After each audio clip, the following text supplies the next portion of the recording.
I have always been a seminar junkie, tapes and functions kind of guy, motivational speakers. I always loved that. I loved positive thinking. I loved reading books about that. And that was just something that I came somewhat naturally to. It wasn't who I was growing up. It certainly wasn't a part of my childhood or my family rearing. My mom and dad didn't like that kind of stuff so much. But I was introduced to it and I paid attention, and I almost for a while became a seminar junkie. I wanted to go to every positive motivational seminar, and I wanted to get all fired up, and I couldn't wait to see Zig Ziglar and all of those things. And that was really good for me, but it physically, all it did is kept headspace for me. I wasn't doing anything with it. But I would recommend anyone who's at that point where they're ready for change in their life, they're ready for more, they're ready to redevelop themselves in a whole new way, that motivational speakers are really good entertainment. You're typically, at least for me, I typically didn't find that gem, that magic pill. I felt really good for a period of time, and then I went about my life, and then I went to another one, I felt really good.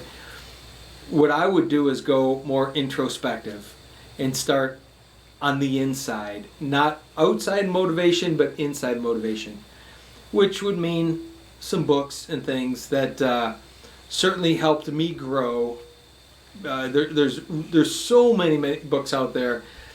There's some new ones, there's some old ones. You can start with some Dale Carnegie stuff, How to Win Friends and Influence People. I think that's more of an exterior, how we can change some of our behaviors to enhance life.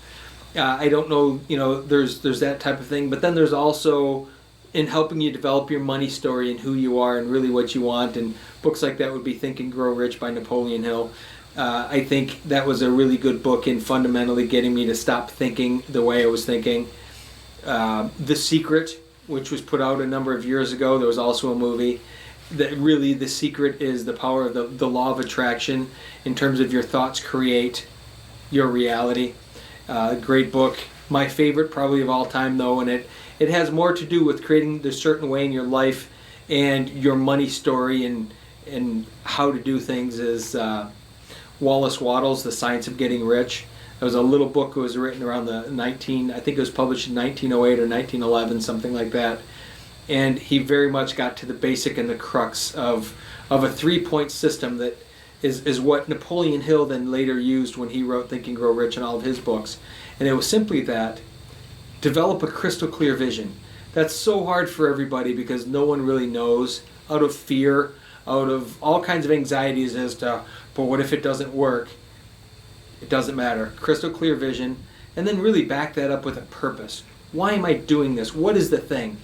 And then thirdly is have the guts to see it through. So many people create a crystal clear vision and boy, they start to do it and they start to push it, but then they lose the gut for it for a lot of different reasons.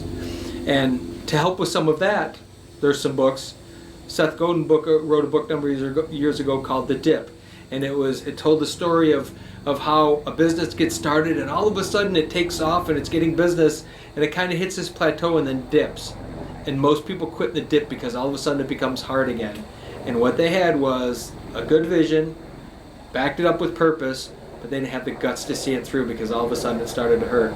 So Seth Godin is certainly another one. It's probably the most important book, though, out of all of them would be Simon Sinek's book called Start With Why. And in that book, he flips everything on edge. And it's not about what you do or how you do it, it's about why you do it. And if you develop your why, and you start with why, the rest of it works itself out. Most people start with the what I want to do, and then they figure out how they're going to do it, and they never really know why they do it. Simon would say, know why you're going to do something. Once you figure out why you want something, then you can figure out what it is you're going to do, and then once you figure out what it is you're going to do, you'll figure out how to do it. So he really flips things up and down. That probably is the book to start with. Out of all of them would be Simon Sinek. And then any of those books after that. Seth Godin's books are all phenomenal, especially his early marketing books. Less of his books in recent years, more of his early books. I became a fan of Wine Library TV, Gary Vaynerchuk. He's put out a couple amazing books as well. Any of his stuff is really good to read. And then there's probably hundreds and hundreds of really good books. I've made a point of reading a lot of them and not always agreeing with them, but there's some that I talk about all the time, and there's a few of them. And then once you get beyond that, I think then there's this fundamental shift about how the world works, and that's when I would recommend Ayn Rand. Get into a couple of Ayn Rand's book. The Fountainhead is probably the first one of her books that I would read, and I really related to Howard Rourke in that particular book. It was like I was, in some cases, was reading about myself.